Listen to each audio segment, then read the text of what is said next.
ज्या ज्या ठिकाणी धरणं आहेत त्याचा सविस्तर आढावा घेऊन पाणी टंचाई कशा पद्धतीने कमी करता येईल यावर चर्चा झाली। आणि आजचा सगळ्यात महत्त्वाचा जो विषय होता तो महाराष्ट्रामध्ये मत्स्य व्यवसाय करणारी जी मंडळी आहेत, मासेमारी करणारी जी मंडळी आहेत, तर ती खाऱ्या पाण्याची असेल किंवा गोड्या पाण्याची असेल, हे समुद्रामधली असेल, धरणामधली असेल किंवा नद्यामध्ये असेल, या सगळ्यांना शेतीचा दर्जा देण्याचा निर्णय जो अनेक वर्ष त्याची मागणी होती ती मागणी आज पूर्ण केली। मत्स्य व्यवसाय आणि शेती करणाऱ्या लोकांना म्हणजे मासेमारी करणाऱ्या लोकांना हा फार मोठा दिलासा आज कॅबिनेटनं दिलेला आहे। आणि अजून एक जो गैरसमज संपूर्ण महाराष्ट्रामध्ये निर्माण केला जातोय त्याच्यावर देखील मी स्वतः कॅबिनेटमध्ये विषय काढला की पहिलीपासून हिंदीच्या बाबतीतली सक्तीचा जो विषय आहे त्याच्यावर देखील चर्चा झाली।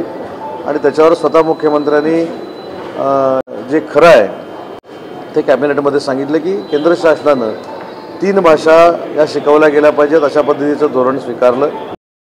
आपल्या महाराष्ट्रामध्ये आपण असल्यामुळं मराठी भाषा तर आपण सगळीकडेच अनिवार्य केलेली आहे। दुसरी भाषा स्वीकारली गेली ती इंग्रजी आणि तिसरी भाषा ही हिंदी असं सांगण्यात आलेलं होतं। आणि त्याच्यामध्ये मला असं वाटतं की गैरसमज पसरून काही लोकांनी त्याचा कदाचित वेगळा विचार केला होता, परंतु मुख्यमंत्री महोदयांनी त्याचा देखील खुलासा केलेला आहे की ज्या ठिकाणी कारण हिंदीचे शिक्षक प्रत्येक शाळेमध्ये आहेत पण हिंदीच भाषा घेतली पाहिजे अशा पद्धतीची कुठेही सक्ती नाही। तिसरी भाषा कुठचीही आपण घेऊ शकतो, ती भाषा मागणारे किंवा मान्य करणारी 20 मुलं जर असतील तर तिथे शिक्षक दिला जाईल। आणि अन्य कुठची भाषा जर स्वीकारणार असतील आणि 20 मुलं नसतील तर त्यांना ऑनलाईन शिक्षण दिलं जाईल अशा पद्धतीची भूमिका ही शासनाची आहे।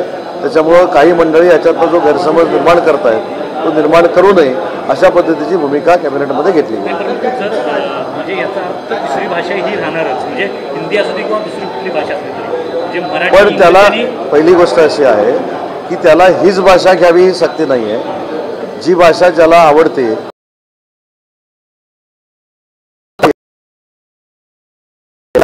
भाषा शिकवणारे 20 मुलं जर असतील शिकणारी तर तिथं शिक्षक दिला जाईल आणि तेवढी मुलं जर नसतील तर ते ऑनलाईन शिकवली जाईल अशा पद्धतीचं धोरण घेण्याचा विचार महाराष्ट्र शासन करतं।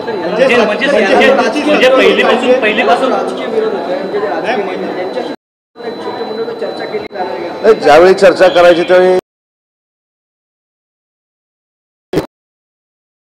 त्यापेक्षा सगळ्यात आपुलकीची भाषा आपली हिंदी आहे, परंतु इंग्रजी आपण स्वीकारली आणि हिंदी आपण स्वीकारत नाही आहोत तरी देखील हा निर्णय घेण्याचा विचार महाराष्ट्र शासन करतंय आणि याच्यावर अधिकृतरित्या शालेय शिक्षण मंत्री दादा भुसे साहेब आपल्याशी बोलतील।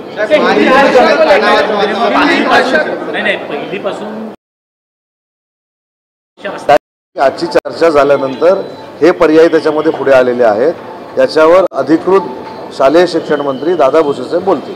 साहेब, अर्थसंकल्प सादर करण्यात आला पण अजूनही मंत्र्यांच्या खात्यामध्ये निधीचे पैसे वळले झाले नाही याची माहिती, नेमकं सत्य काय आहे? ते अशा माहिती मिळण्यावर तुम्ही जाऊ नका। अतिशय चांगल्या पद्धतीनं निधी मिळतोय। जिल्हा स्तरावरच्या नियोजन मंडळामध्ये तर अगोदरच पैसे आलेले आहेत, नियोजन मंडळाची कामं देखील सुरू झालेली आहेत। त्याच्यामुळं बजेट झाल्यानंतर पैसे मिळत नाहीत हे अजून एक कोण जर काय आमची बदनामी करण्याचा प्रयत्न करत असेल तर ते साफ चुकीचं आहे। समाज कल्याण मंत्रालय झालं किंवा इतर शिक्षण विभाग बऱ्याच चर्चा की यांना पैसे येत असताना अजिबात असं नाही, पैसे येत असताना टप्प्याटप्प्याने येत असतात, तसे पैसे अर्थ विभागाकडनं नियोजन विभागाकडनं आमच्याकडे येत आहेत।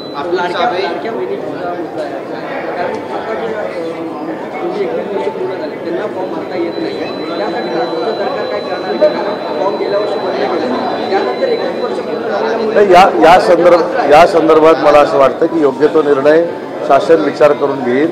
पण जे काही वेगळ्या पद्धतीनं सांगितलं जातं की मुख्यमंत्री माझी लाडकी बहीण योजना बंद केली जाईल, मुख्यमंत्री माझी लाडकी योजना त्याच्यामधनं काही कपात केली जाईल, ज्या महिला भगिनींकडनं अनावधानानं 4 व्हीलर असताना देखील गाडी म्हणजे नोंदणी केलेली आहे, बजेट त्यांचं आर्थिक बजेट हे 2.5 लाखापेक्षा जास्त असताना नोंदणी केलेली आहे, अशांचेच फॉर्म बाद केले जातील। बाकी कोट्यावधी महिला भगिनींना आहे तसा लाभ सुरू राहणार। उद्धव ठाकरे हे मुंबईतील लँडस्कॅमचे बादशाह आहेत असं एक तुम्ही एकत्र सत्तेत देखील होता, तुम्ही त्या पक्षात होता. नाही, आशिषजींकडनं माहिती पहिली घ्यावी लागेल, पण मला त्याच्याकडे माहिती नाही आहे, त्यांची माहिती नाही. ती माहिती घेतो, त्याच्यावर अभ्यास करतो आणि मग बोलतो. एकीकडे जोरात चालू आहे, दुसरीकडे उद्धव ठाकरे आणि राज ठाकरे लंडनला गेले, दोघे लंडनला गेले.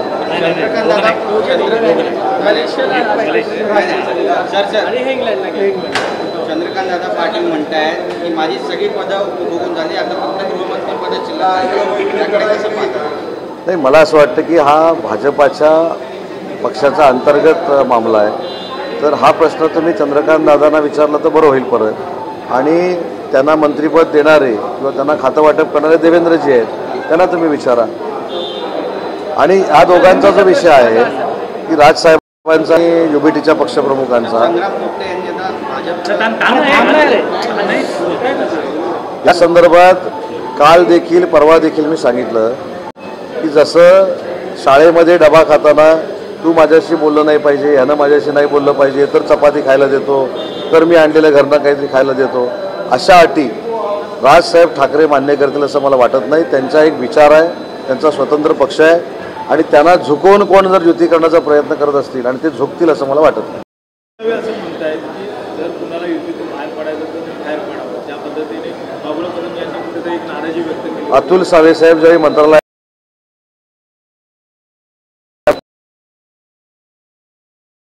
अतुल सावेंचं म्हणणं जे काय आहे ते काही तिथल्या वैयक्तिक परिस्थितीवर अवलंबून होतं. तरी संपूर्ण महाराष्ट्राच्या महायुतीवर ते काही बोललेले नाही. आणि मला असं वाटतं की मला जसं महायुतीवर बोलण्याचा अधिकार नाही तसा अतुल सावेंना देखील महायुतीवर बोलण्याचा अधिकार हा भाजपनं दिलेला नाही. रिपब्लिकन पक्षाचे पण नेते आमच्या संपर्कामध्ये, त्या विधानाकडे कसं पाहतात? जाऊ देव, मला असं वाटतं कॅबिनेटनं चांगले निर्णय घेतले आहेत. कोकणामध्ये मत्स्य व्यवसायाला शेतीचा दर्जा दिला आहे, त्याच्यावर आपण चर्चा करू. ते रोज रोज बोलणार, त्याच्यावर आम्ही परत बोलणार, तर कशाला, त्यांचं त्यांना लक्षाला बघू दे.